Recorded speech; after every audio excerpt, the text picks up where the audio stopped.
grow some. And I want to give particular credit to Steve Daines. I had that job at the NRSC a few years back. I've never seen a better performance. He focused on getting quality candidates, making sure they actually got the nomination. And as I said, to some criticism, candidate quality is absolutely essential. I also am proud of the job the Senate Leadership Fund and its related groups did. Overall, they were able to raise $425 million,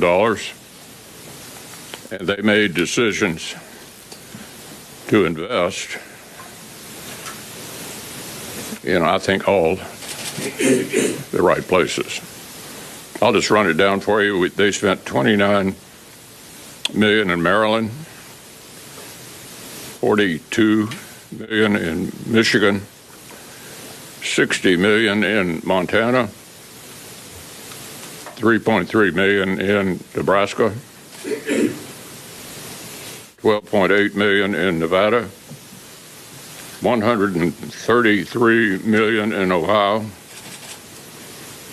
$82.7 million in Pennsylvania, $30 million in Wisconsin, and $3 million in West Virginia. So clearly what they were doing over there is focusing on the places where we had the best chance to win. And I think the results pretty much prove they made a lot of wise decisions. So with that, I'll be happy to see what you want to talk about. Morning, Thank you. Senate Republicans will have 54, 55, maybe even 56 seats before this is settled. You have been an advocate of maintaining the filibuster. The former president, now the president-elect. You know, I'm glad you raised that. And what will you do outside of the leadership now to continue to advocate on that if there are forces here who try to get there? I'm really glad you raised that. I should have covered that before. I think one of the most gratifying results of the Senate becoming Republican, the filibuster will stand. There won't be any new states admitted that give a partisan advantage to the other side. And we'll quit beating up the Supreme Court every time we don't like a decision they make. So I think this shifting to a Republican Senate majority helps control the guardrails to keep people who want to change the rules in order to achieve something they think is worthwhile is not successful. And so I think the filibuster is very secure. Yep. Leader McConnell, practically speaking, what does having a 52 or 53 seat majority mean for getting Trump's agenda through the Senate compared to a 50 or 51 seat? And does this mean maybe you expand the agenda beyond the Trump tax cuts to explore other things, and what might those things be? Well, we hear optimistic reports of what may have happened in the House, and obviously, if you were going to legitimately work around the filibuster, it would be through reconciliation. And so I think we'd be obviously more successful if we flip the House. And Speaker, I think, put out a statement saying he's optimistic. I hope that's the case. In March, you blamed former President Trump, President-elect Trump, and his inner circle on the delay to Ukraine aid. Are you confident that he's the best person to deter our adversaries? Yeah, look, I'm here this morning to talk about the election, and I think I'm going to largely confine it to that. Yeah. Can you talk a little bit about what you expect your role to be next year when you're not in leadership? I know you've talked about foreign policy. You've got J.D. Vance as the vice president. He's obviously got diverging views from you on foreign policy. Well, what is your role going to be over the next 2 years? Okay. I'm not going to speculate about what anybody else may be doing. I thought your question was what I was going to be doing. I'm going to concentrate on defense and foreign policy. I think this is the most dangerous time since right before World War II. Our adversaries, the North Koreans, Chinese, Russians, Iran, and Iran's proxies are all talking to each other. They have one thing in common: they hate us, and they want to diminish our role in the world. It may seem old-fashioned to some, but I'm still a Reagan Republican who thinks that America's role in the world is absolutely indispensable. Even if you're concerned about cost, it'd be interesting to know that at the height of World War II, 37% of our gross domestic product was being spent on the war. 37%. And we lost over 400,000 Americans. The Reagan buildup,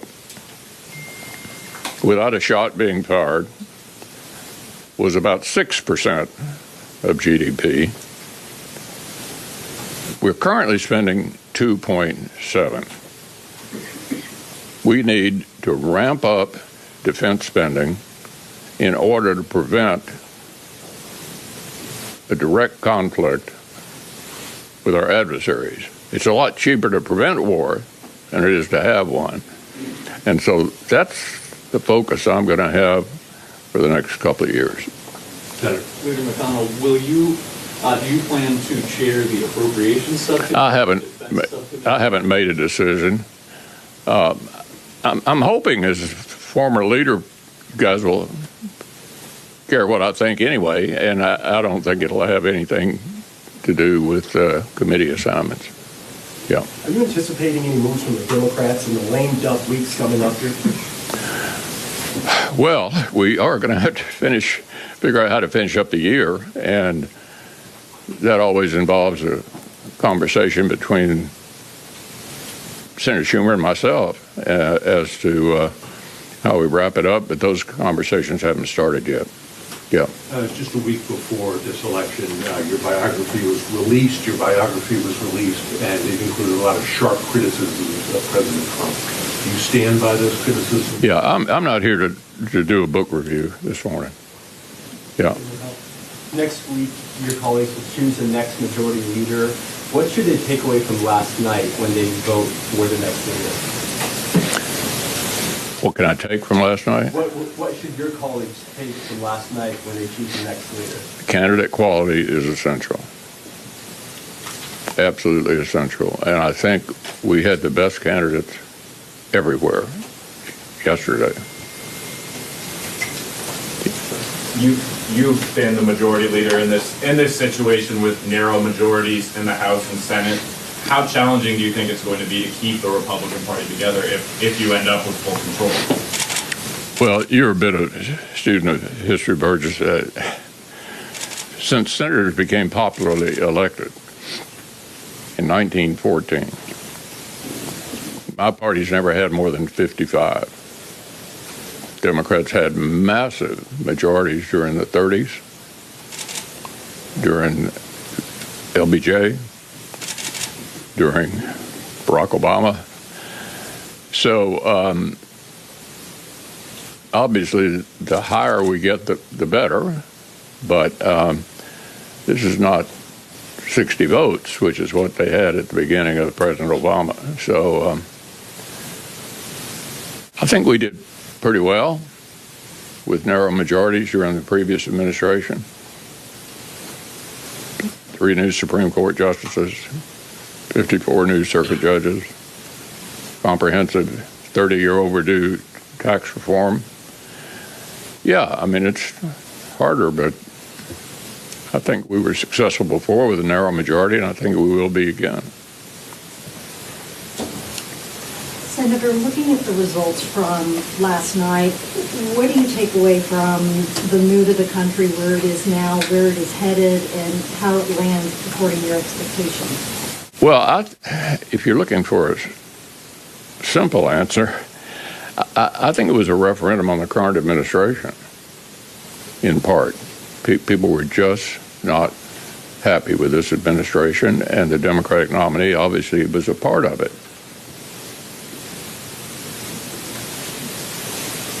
Thank you, McConnell. In your role as former leader, moving forward, what do you think your level of engagement is going to be directly with the new Trump administration?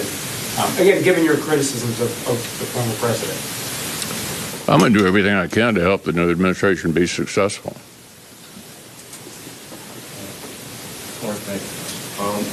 Would you be in support of Elon Musk and RFK Jr. having positions in the cabinet for the presidency? I'm sorry, say that again. Would you be in support of RFK Jr. and Elon Musk having positions in the presidential cabinet, considering that Elon Musk has been reported to be in contact with Vladimir Putin and RFK Jr. has been accused of sexual assault? One of the things about advancing age, if you all live as long as I do, you're going to have hearing aids on and have a hard time hearing a question like that. Why don't you come up here?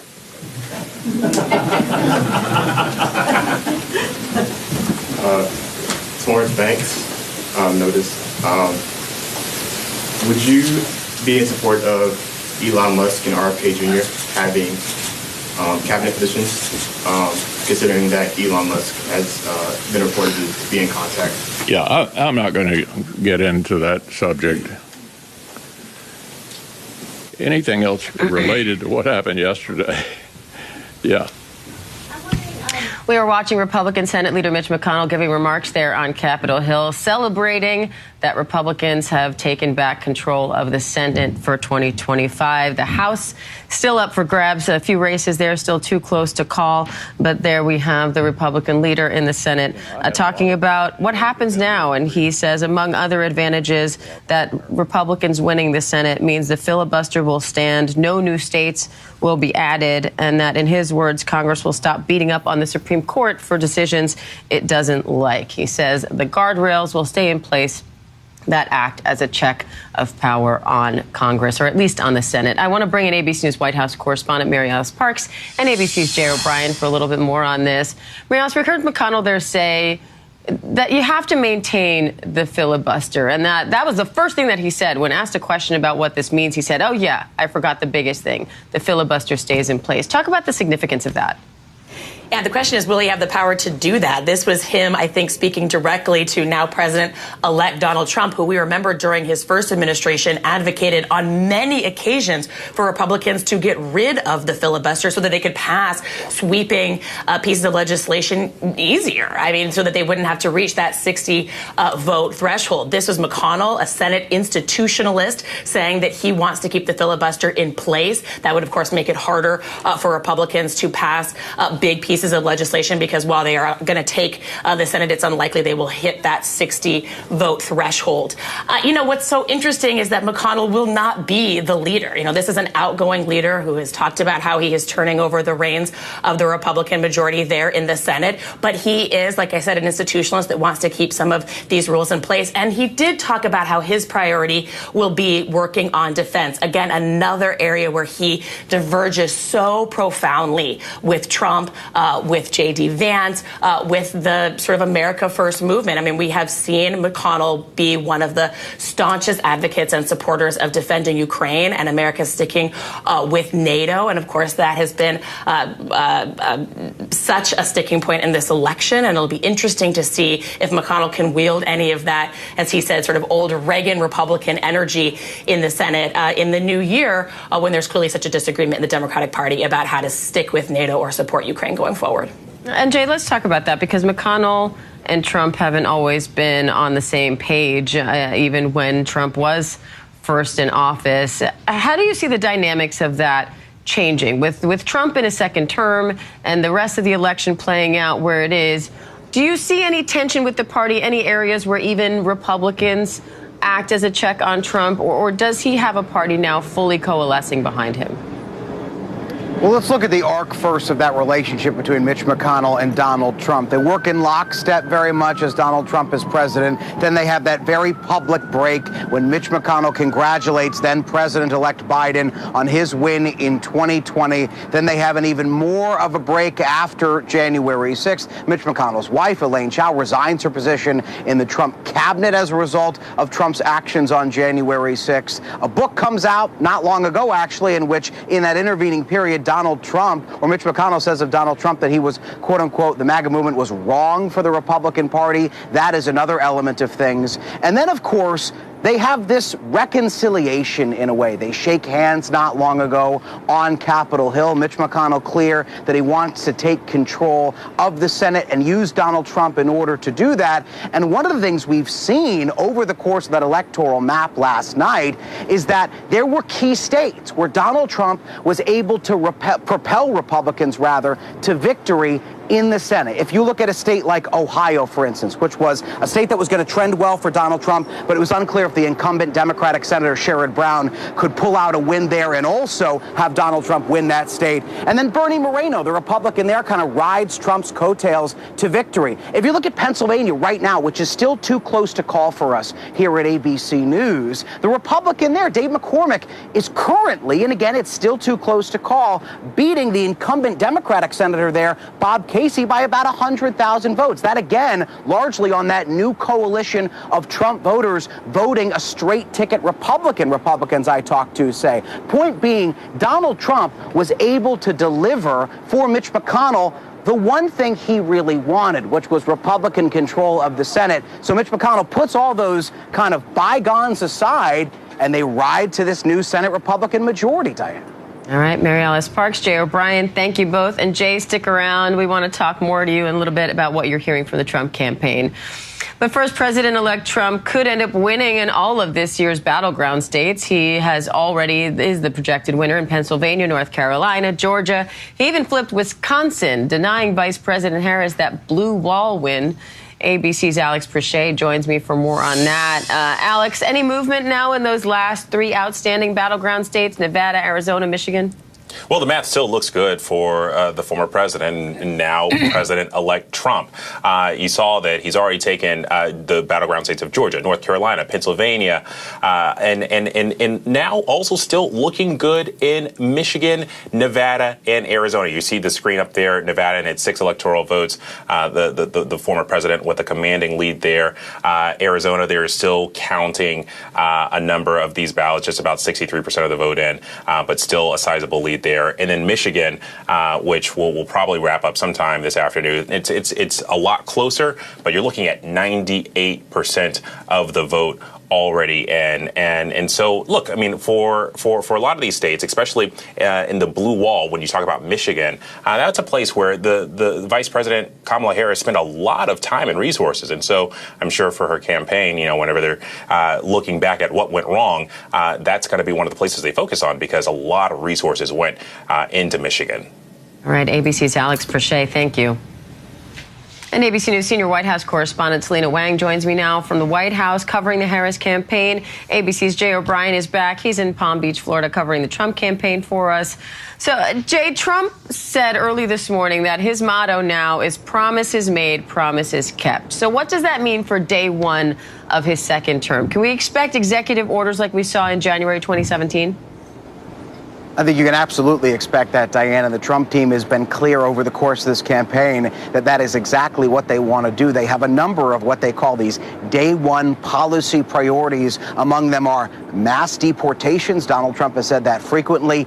Tariffs, although that's something that he's maybe going to have to work on over the course of the first few months of that administration, but high tariffs on goods from overseas, something that the Harris campaign was trying to use to draw voters into their column by saying it would make goods for those purchased here at home higher. But Donald Trump saying he wants tariffs on that first day in office. Also, things like firing special counsel Jack Smith. He's also said he wants to pardon January 6 defendants on his first day in office. So point being, yes, you can expect that kind of laundry list of executive orders and other kind of presidential executive actions first thing when Donald Trump steps in the Oval Office, because he's promised as much over the course of this campaign. Selena, what are you hearing from Democrats about what went wrong here and how to move forward from this? Yeah, as you can imagine, there's a lot of emotions running this morning. I've been working the phones all day with campaign aides, Harris surrogates, and donors, and what I'm hearing is a state of shock. Them calling this a bloodbath, the worst case scenario, quote, absolutely awful. And when it comes to what went wrong, there is an agreement that the vice president, for the most part, did the most that she could have, given the cards that she was handed. That President Biden, his decision to leave this race so close to the end, left her with very little time to introduce herself to the American people, to make her stance clear on where she stood on the issues. But on that point, some point out that Harris's fatal flaw was refusing to make a clean break from President Biden. One source telling me that her answer on The View when she was asked what she would do differently from President Biden, when she said, "I can't think of anything,"